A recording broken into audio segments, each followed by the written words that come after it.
एक था भेड़िया और एक था चालाक खरगोश। भेड़िए का एक बड़ा सा खेत था जिसमें लजीज शकरकंदियां उगती थीं और खरगोश की नजर हमेशा उन्हीं पर रहती थी। भेड़िए के खेत से शकरकंदी चुराना कोई आसान काम नहीं था, क्योंकि भेड़िया बहुत दबे पांव चलता था और चोर को पीछे से अचानक पकड़ लेता था। लेकिन खरगोश वो भी कोई आम खरगोश नहीं था। हर रोज का यही रूटीन था खरगोश का।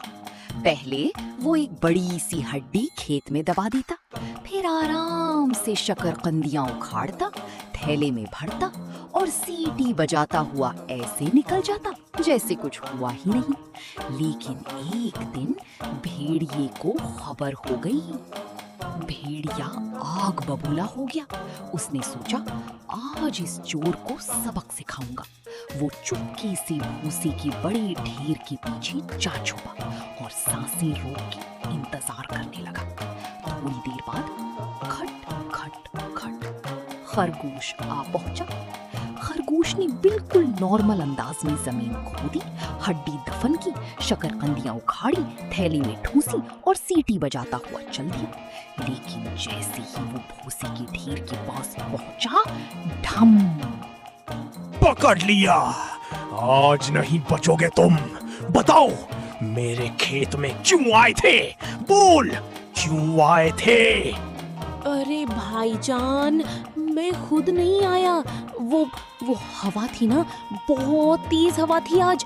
उसने मुझे उड़ाया और सीधा तुम्हारे खेत में ला फेंका। मैं क्या करता बेचारा।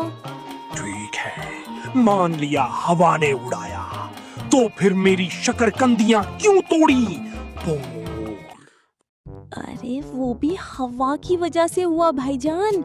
हवा इतनी तेज थी कि मैं गिरने लगा, तो मैंने सहारा लेने के लिए जो भी पौधा पकड़ा वो जड़ से उखड़ गया। अब मैं क्या करता? हवा का कसूर है ना मेरा।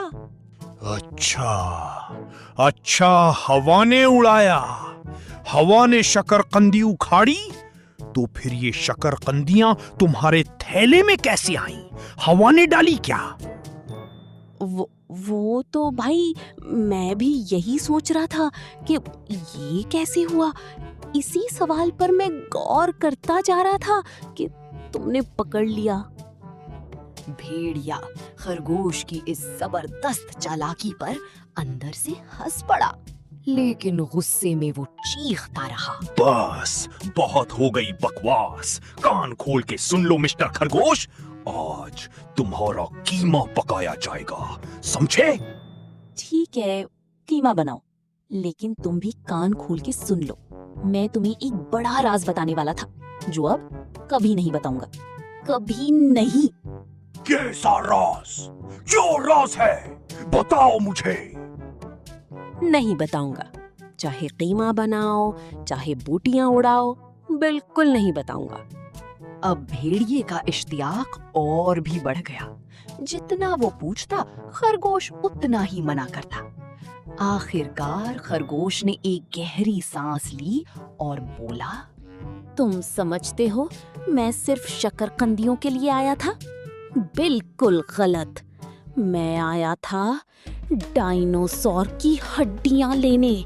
मुझे खबर मिली थी कि वो हड्डियां तुम्हारे इस खेत में दफन हैं। डायनासोर? ये क्या होता है?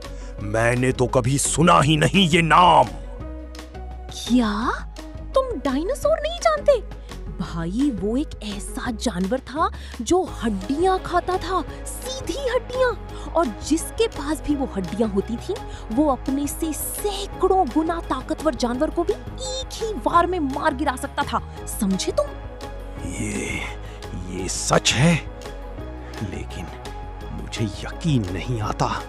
ना मानो, तुम्हारी मर्जी, लेकिन अगर वो हड्डियां मुझे मिल गईं तो सबसे पहले तुम्हें मार गिराऊंगा, फिर देखना। भेड़िया थोड़ा डर गया, थोड़ा लालच में भी आ गया। तभी खरगोश ने नाक उठाई और लंबे लंबे सांस लिए। रुको, एक सेकंड। क्या तुम्हें भी कुछ खुशबू आई अभी यहाँ से, जमीन के अंदर से? सूंघ के देखो। भेड़िए ने भी नाक फैलाई और हाँ, खेत की जमीन से एक अनजानी सी खुशबू आ रही थी, वही हड्डियों की खुशबू जो खरगोश ने सुबह दफन की थी। दोनों जल्दी जल्दी जमीन खोदने लगे और इसी दौरान खरगोश ने अपनी थैले से निकाली गोंद की एक शीशा और चुपके से एक बड़ी सी हड्डी पर पूरा गाढ़ा गोंद उंडेल दिया। अरे ये रही डायनासोर की हड्डी। मैंने निकाल ली। लाओ, मुझे दो वो हड्डी। हटो, ये मेरी है। भेड़िए ने झपट के हड्डी छीन ली और फौरन उस पर मुंह मार दिया, लेकिन उसके दांत गोंद में गड़ गए, मुंह चिपक गया। भेड़िया हाथ पैर मारने लगा। घोर घोर खर खर। वो चिल्लाना चाहता था, मदद मांगना चाहता था, लेकिन मुंह से कुछ नहीं निकल रहा था। कभी एक हाथ से खींचता, कभी दोनों हाथों से जोर लगाता। आंखें बाहर उबल आई, जिस्म पसीने से शराबोर हो गया और आखिरकार हड्डी मुंह से बाहर तो निकली, लेकिन साथ में भेड़िए के 4 दांत भी बाहर आ गई। और खरगोश, वो तो ये पूरा तमाशा देख रहा था और अब चुपके से मुस्कुराता हुआ खेत से बाहर निकल गया। मॉरल ऑफ द स्टोरी, चालाकी हमेशा ताकत पर भारी पड़ती है और मिस्टर खरगोश ने एक बार फिर साबित कर दिया कि दिमाग सबसे बड़ा हथियार होता है। वीडियो पसंद आए तो लाइक करें और अपने दोस्तों के साथ शेयर करें और ऐसी ही अमेजिंग और फन स्टोरीज के लिए अभी मोरलियो किड्स चैनल को सब्सक्राइब करें। बेल आइकन दबाना मत भूलना ताकि आप कोई भी नई स्टोरी मिस ना करें।